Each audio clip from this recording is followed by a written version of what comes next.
Assalamu alaikum everybody. I hope you all are fine by the grace of Almighty Allah and with the Prophet sallallahu alaihi wa alihi wasallam. Welcome to the platform of Khadim Hussain Rizvi Educational Service. Today I'm here to present another lecture of Labbaik English language course in which we are going to study about direct and indirect narration. As we have studied direct and basics of direct and indirect narration in the previous lectures, today we are going to recall it. What are direct and indirect narrations? Direct और indirect narration क्या होती है कि जिस बंदे ने जो भी बात की है, स्पीकर ने जो भी बात की है, अगर हम वो एज इट इज़ आगे कन्वे कर दें तो वो क्या है, डायरेक्ट नरेशन या बिला वास्ता तौर पर की जाने वाली गुफ्तगू। लेकिन इनडायरेक्ट नरेशन कौन सी नरेशन होती है, ये किस तरह की गुफ्तगू होती है, कौन सी कन्वर्सेशन है। अगर किसी ने कोई बात की है, किसी स्पीकर ने कोई बात की है, लेकिन हम उसको एज इट इज़ उन्हीं वर्ड्स की बजाय उसके मीनिंग में आगे कन्वे करते हैं, किसी भी थर्ड पर्सन को कन्वे करते हैं, सेकंड पर्सन को कन्वे करते हैं, तो वो क्या है, इनडायरेक्ट नरेशन है। यानी कि एज इट इज़ बात हो गई तो वो डायरेक्ट नरेशन, और अगर इनडायरेक्ट में क्या है, अगर हमने उन्हीं मानी में, उन्हीं मीनिंग्स में वो बात आगे कन्वे कर दी तो वो क्या है, indirect narration. For example, Maya said I am busy now. अब ये क्या है, डायरेक्ट नरेशन। माया ने कहा कि मैं मसरूफ हूँ। जिस तरह उसने बात बोली थी कि मैं मसरूफ हूँ, उसने अपने लिए मैं का लफ्ज़ इस्तेमाल किया था, आई का लफ्ज़ इस्तेमाल किया था, इसी तरह हमने वो बात आगे कन्वे कर दी। लेकिन इनडायरेक्ट में क्या होगा, हम क्या बोलेंगे, माया सेड, माया ने कहा that she was busy then, कि वो उस वक्त मसरूफ थी। अब ये क्या है, हमने उसके अल्फाज इस्तेमाल नहीं किए, लेकिन हमने उन्हीं मानी में ये बात आगे बता दी कि जो माया है वो उस वक्त मसरूफ थी, तो ये क्या है, इनडायरेक्ट नरेशन। लेकिन अगर हम एज इट इज़ वर्ड को यूज़ करें तो वो क्या है, डायरेक्ट नरेशन। अब हम देखते हैं कि डायरेक्ट और इनडायरेक्ट है, हम किस तरह डायरेक्ट से इनडायरेक्ट में जाते हैं। तीन चीज़ें थी हमने पढ़ी थी कि अगर हमने डायरेक्ट से इनडायरेक्ट में जाना है तो हम क्या करते हैं, हम तीन तरह के चेंजेस बीच में लेकर आते हैं। कौन कौन से, change of tense, change of pronoun and change of words. Tenses कब चेंज होते हैं, जब भी जो रिपोर्टिंग स्पीच है, रिपोर्टिंग स्पीच कौन सी होती है, जिस तरह हमने यहाँ पे एग्जांपल ली माया सेड, तो माया सेड ये क्या है, रिपोर्टिंग स्पीच, और जो बात माया ने बोली है वो क्या है, रिपोर्टेड स्पीच। तो चेंज ऑफ टेंस कब होता है, जब रिपोर्टिंग स्पीच पास्ट टेंस में हो तो हम चेंज ऑफ टेंस करते हैं। और चेंज ऑफ प्रोनाउन क्या होता है, चेंज ऑफ प्रोनाउन हम रिपोर्टिंग स्पीच के अकॉर्डिंग चेंज करते हैं। किसका, रिपोर्टेड स्पीच का। रिपोर्टेड स्पीच का सब्जेक्ट हम रिपोर्टिंग स्पीच के सब्जेक्ट या ऑब्जेक्ट के अकॉर्डिंग चेंज करते हैं। और चेंज ऑफ वर्ड्स क्या थे कि चेंज वर्ड्स को हम चेंज कर देते हैं। किस तरह, नाउ को देन में चेंज कर दिया, टुडे को दैट डे में चेंज कर दिया, या फिर यस्टरडे को द डे बिफोर में चेंज कर दिया, हेयर को देयर में, नाउ को देन में, दिस को दैट में। तो ये क्या है, ये चेंजेस ऑफ वर्ड्स हैं किसमें, डायरेक्ट से इनडायरेक्ट में जाने के लिए। तो ये तीन चीजें होगी कवर। अब हम देखते हैं कि अगर डिफरेंट टाइप ऑफ सेंटेंसेस हैं, कौन से, अगर इंटेरोगेटिव है, ऑप्टेटिव है, एक्सक्लेमेटरी सेंटेंसेस है, असर्टिव सेंटेंसेस है, इंपेरेटिव सेंटेंसेस है, तो हम किस तरह उनको डायरेक्ट से इनडायरेक्ट में लेकर जा सकते हैं। तो आज हम देखने लगे हैं कि इंटेरोगेटिव सेंटेंसेस को हम डायरेक्ट से इनडायरेक्ट में किस तरह कन्वर्ट करते हैं। एक चीज़ जो माइंड में रखनी है जब भी हमने किसी भी क्वेश्चनल सेंटेंस को डायरेक्ट से इनडायरेक्ट में लेके जाना है, कि अगर हम उसको डायरेक्ट से इनडायरेक्ट में कन्वर्ट कर चुके हैं तो जो इनडायरेक्ट पार्ट है वो कभी भी इस तरह का नहीं होना चाहिए कि हमें क्वेश्चन की फील आए कि ये जो है सेंटेंस ये क्या है, क्वेश्चन है। क्वेश्चन की फील इनडायरेक्ट सेंटेंस से कभी भी नहीं आनी चाहिए।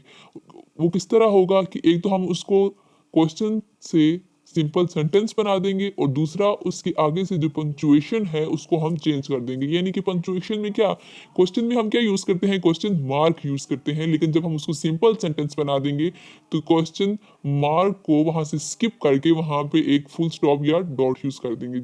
एक चीज़ क्लियर हो गई कि हमने क्या करना है, क्वेश्चन मार्क की जगह फुल स्टॉप ऐड करना है। दूसरी चीज़ कि हमने उसको सिंपल सेंटेंस में कन्वर्ट कर देना है, यानी कि क्वेश्चन से क्वेश्चन की फील ना आए।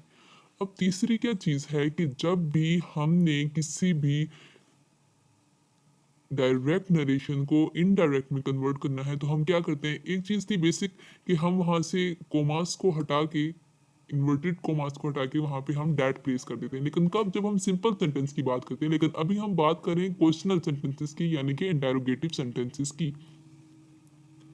तो इंटेरोगेटिव सेंटेंसेस में क्या होता है कि उन कोमास को, उन इन्वर्टेड कोमास को हटाकर हम वहाँ पे इफ प्लेस करते हैं, या वेदर। कब, जब भी कोई helping verb as a question word use हो। लेकिन जब भी कोई WH फैमिली का वर्ड हो, for example which, who, whom, whose, how, तो क्या है, तब हम लोग इफ यूज नहीं करते। लेकिन जब भी कोई हेल्पिंग वर्ब, कौन से हेल्पिंग वर्ब, डू, डज हो गया, is, am, are, has, have, had, was, were, did, will, shall, जब ये helping verbs as a question word आएंगे तो तब हम उनके साथ वहाँ पे हम कौन सा वर्ड डैड की जगह पे या कोमास, इन्वर्टेड कोमास की जगह पे हम कौन सा वर्ड प्लेस करेंगे, वहाँ पे हम इफ या वेदर प्लेस करेंगे। मोस्ट कॉमन हम लोग इफ ही प्लेस करते हैं। अब यहाँ पे क्वेश्चन ये है कि हमने यहाँ पे हेल्पिंग वर्ब क्यों नहीं यूज़ किया, क्योंकि अगर हेल्पिंग वर्ब हम यहाँ पे प्लेस करते हैं, पहले प्लेस कर दें, तो फिर सेंटेंस क्या होगा, वो क्वेश्चन ही रहेगा, वो सिंपल सेंटेंस में कन्वर्ट नहीं हो सकेगा। तो एक बात ये हो गई। और दूसरी बात क्या है कि अगर हमारी रिपोर्टिंग स्पीच है पास्ट में, लेकिन हमने अब रिपोर्टेड स्पीच को चेंज करना है, तो क्या होगा, टेंस भी तो चेंज होना है ना, तो वो वर्ड नहीं रहेगा बल्कि वर्ड भी चेंज हो जाएगा। इस वजह से हम क्या करते हैं कि जहाँ पे भी helping verb as a question word use होते हैं, वहां पे हम इफ या वेदर को प्लेस कर देते हैं। अब हम कुछ एग्जांपल्स देखते हैं इंटेरोगेटिव सेंटेंसेस की डायरेक्ट से इनडायरेक्ट कन्वर्जन में। For example, they said we have done our duty. ये क्या है, ये सिंपल सेंटेंस है। They said that they had done their duty. अब ये हमने जिस तरह था सिंपल सेंटेंस, हमने बेसिक बात की थी, हमने इसी तरह इसको क्या कर दिया, कन्वर्ट कर दिया। कोमास, इन्वर्टेड कोमास की जगह हमने डैड प्लेस कर दिया और हेल्पिंग वर्ब भी हमने चेंज कर दिया। क्यों? क्योंकि रिपोर्टिंग स्पीच किस में थी, पास्ट में थी। तो हमने रिपोर्टेड स्पीच में जो सेंटेंस था वो किस में था, वो प्रेजेंट परफेक्ट में था। तो हमने उसको किस में कन्वर्ट कर दिया, according to rules, according to conditions, हमने उसको प्रेजेंट परफेक्ट से पास्ट परफेक्ट में कन्वर्ट कर दिया। लेकिन अगर ये तो था सिंपल सेंटेंस, लेकिन अगर हम बात करें इंटेरोगेटिव सेंटेंस की, क्वेश्चनल सेंटेंस की, तो उसमें क्या होता है, उसमें अगर हमने हेल्पिंग वर्ब यूज किया है तो उसकी जगह हम डैट नहीं लगाते, हम पे कोमास नहीं लगाते, उसकी जगह पे हम इफ या वेदर प्लेस कर देते हैं। किस तरह, he said do you agree with me, उसने कहा क्या तुम मेरे साथ या मुझसे मुत्तफिक हो। तो वहां पे हमने अब क्या किया, ये एक सवाल था, उसने उससे सवाल पूछा, एक लड़के ने दूसरे से सवाल पूछा, स्पीकर ने सवाल पूछा किससे, लिसनर से, कि क्या तुम मेरे साथ मुत्तफिक हो। अब ये क्या थी, ये डायरेक्ट बात थी, एक ने दूसरे को बता दी कि उसने इस तरह कहा है। लेकिन अब हमने इसको इनडायरेक्ट में करना है, अपने वर्ड्स में करना है, चेंज करके। तो हमने क्या किया, ही सेड वेदर। वेदर हमने क्यों लगाया, क्योंकि आगे जो डू है वो क्या है, वो एक हेल्पिंग वर्ब है। तो उस डू को हटाने के लिए हमने वहां पे हेल्पिंग वर्ब क्या किया, वेदर यूज कर दिया। अब एक बात और है यहाँ पे कि जब भी कोई क्वेश्चन सेंटेंस आता है तो वहाँ पे हम सेड की जगह, सेड के साथ हम क्या लगा देते हैं, इंक्वायर्ड लगा देते हैं सेड की जगह, या क्वेश्चन लगा देते हैं, या फिर हम आस्क लगा देते हैं। क्यों? ताकि ये फील आए सेंटेंस से कि जिस चीज़ को हमने कन्वर्ट किया है, जिस डायरेक्ट नरेशन को हमने कन्वर्ट किया है, वो एक क्वेश्चन थी। तो जब हम ये वर्ड्स यूज करेंगे, कौन कौन से, इंक्वायर्ड, क्वेश्चन या फिर आस्क, या इस तरह के कोई भी वर्ड जिनसे ये फील आए कि जो सेंटेंस है वो क्वेश्चन के तौर पे लिया गया था, तो तब हमारा सेंटेंस क्या है, मीनिंगफुल है। तब हम ये फील दे सकते हैं, हम ये बता सकते हैं कि जो सेंटेंस है उसको हमने, क्वेश्चनल सेंटेंस को हमने डायरेक्ट से इनडायरेक्ट में कन्वर्ट किया। दूसरी बात यहाँ पे क्या है, he said whether I agreed with him. अब यहाँ पे हमने क्या चेंज किया, यहाँ पे हमने चेंज ऑफ प्रोनाउन भी किया है, चेंज ऑफ सेंटेंस भी, चेंज ऑफ टेंस भी किया है, और चेंज ऑफ प्रोनाउन भी। किस तरह, do you agree with me, यहाँ पे जो प्रोनाउन है वो क्या है, यू, और क्या है, सब्जेक्ट। तो जब भी सब्जेक्ट आता है तो उसको हम किसके अकॉर्डिंग चेंज करते हैं, उसको हम रिपोर्टिंग स्पीच के फर्स्ट पर्सन है ये सेकंड पर्सन है। अब यहाँ पे क्या है, सेकंड पर्सन। अगर सेकंड पर्सन है तो उसको हम according to object of reporting speech change करते हैं। ही सेड, जब भी सिर्फ ये चीज आए ही सेड, तो ये नहीं पता उसने किससे बात की है, तो उस टाइम पे हम किसको कंसिडर करते हैं, हम खुद को कंसिडर करते हैं कि जिसने भी बात की है उसने हमसे बात की है। तो यहाँ पे फिर ऑब्जेक्ट क्या होगा, ही सेड टू मी हो गया ना, ऑब्जेक्ट हम खुद हो गए। तो हमने जो यहाँ पे सब्जेक्ट था उसको अकॉर्डिंग टू ऑब्जेक्ट चेंज कर दिया। किस तरह, he said whether I agreed with him, कि उसने मुझसे पूछा है कि क्या मैं उससे मुत्तफिक हूँ। तो ये क्या है, अब ये सेंटेंस मीनिंगफुल है किसकी टर्म में, इन टर्म ऑफ क्वेश्चन, कि हमने पीछे जो बात थी वो एक क्वेश्चन था, और उस क्वेश्चन को हमने as a sentence, as a simple sentence in direct narration में पुट कर दिया। अब हम एक और एग्जांपल देखते हैं। She said they have not eaten their meal. अब ये क्या है, ये भी सिंपल सेंटेंस है और इसको भी हमने एज इट इज नहीं लिखा बल्कि इसको हमने चेंज कर दिया according to rules. She said that they had not eaten their meal. Have not को हमने हैड नॉट में कन्वर्ट कर दिया, क्यों? क्योंकि अगर रिपोर्टिंग स्पीच पास्ट टेंस में हो तो जो सेंटेंस है, जो रिपोर्टेड स्पीच है, उसको हम चेंज ऑफ टेंस उसके ऊपर एप्लीकेबल कर देते हैं। तो यहाँ पे सेंटेंस क्या था, सेंटेंस प्रेजेंट परफेक्ट था तो उसको हमने चेंज करके पास्ट परफेक्ट में कर दिया। किस तरह? She said that they had not eaten the meal. उसने कहा कि उन्होंने अभी खाना नहीं खाया। That's it. एक और एग्जांपल देखते हैं क्वेश्चनल सेंटेंस की। He said will you listen to me. उसने कहा कि क्या तुम मुझे सुनोगे। तो अब ये क्या है, ये क्वेश्चन है और यहाँ पे वर्ड भी जो है वो क्या है, जो क्वेश्चनल वर्ड है वो क्या है, वो एक हेल्पिंग वर्ब है। तो जब भी हेल्पिंग वर्ब आता है तो हम हेल्पिंग वर्ब की जगह इफ या वेदर प्लेस कर देते हैं। तो इसको डायरेक्ट से इनडायरेक्ट में हमने किस तरह कन्वर्ट किया, ही आस्क्ड। अब सेड को हमने किस में कन्वर्ट किया, आस्क्ड में। अब इससे पता चल रहा है कि जो सेंटेंस था डायरेक्ट नरेशन का वो क्या था, एक क्वेश्चन था। He asked whether I would listen to him. उसने मुझसे पूछा क्या मैं उसको सुन सकता हूँ या मैं उसको सुनूंगा। तो ये क्या है, सेंटेंस एक कंप्लीट हो गया, डायरेक्ट से इनडायरेक्ट में कन्वर्ट हो गया। इसके अलावा एग्जांपल देखते हैं WH फैमिली की। We said who will be visiting your college tomorrow. हमने कहा कि कौन तुम्हारे कॉलेज को सुबह विजिट करेगा, यानी कि कौन कौन आपके कॉलेज में आ रहा है। यानी कि हम ये बात पूछ रहे हैं कि आने वाले के बारे में पूछ रहे हैं, एक क्वेश्चन पूछ रहे हैं और यूज क्या कर रहे हैं, हम WH फैमिली का वर्ड यूज करें, हु यूज करें कि कौन। तो जब भी WH फैमिली का वर्ड यूज करते हैं तो उस टाइम पे हमें इफ या वेदर प्लेस करने की जरूरत नहीं होती।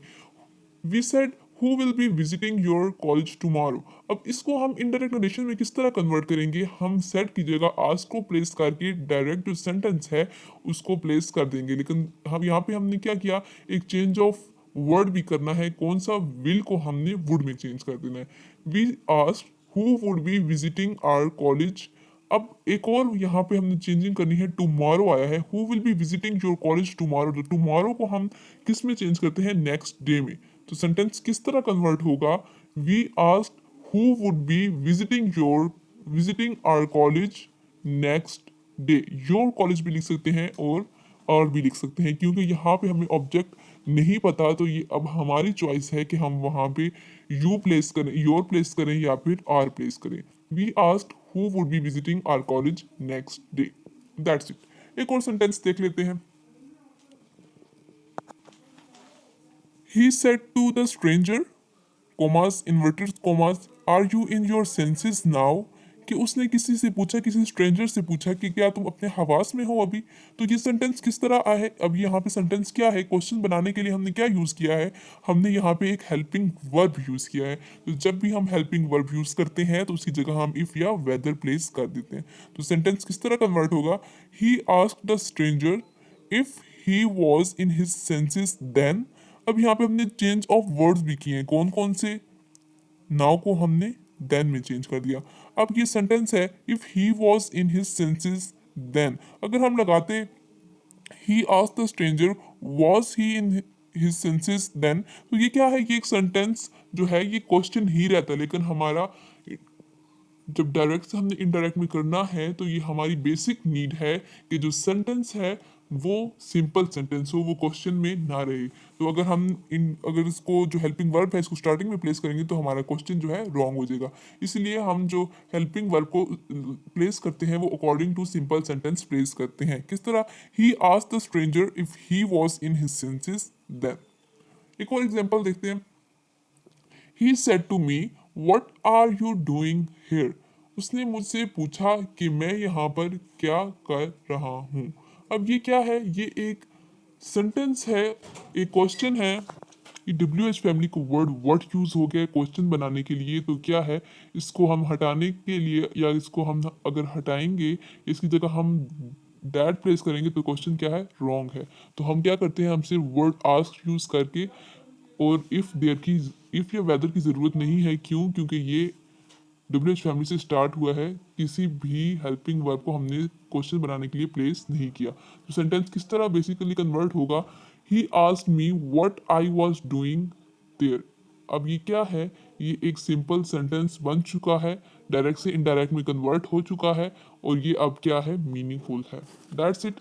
Today we have covered the interrogative part of direct and indirect narration. We will do other types in the next lectures. Best of luck. We'll meet you tomorrow in the next lecture. Thanks for coming at the platform of Khadim Hussain Rizvi Educational Service. And Allah Hafiz.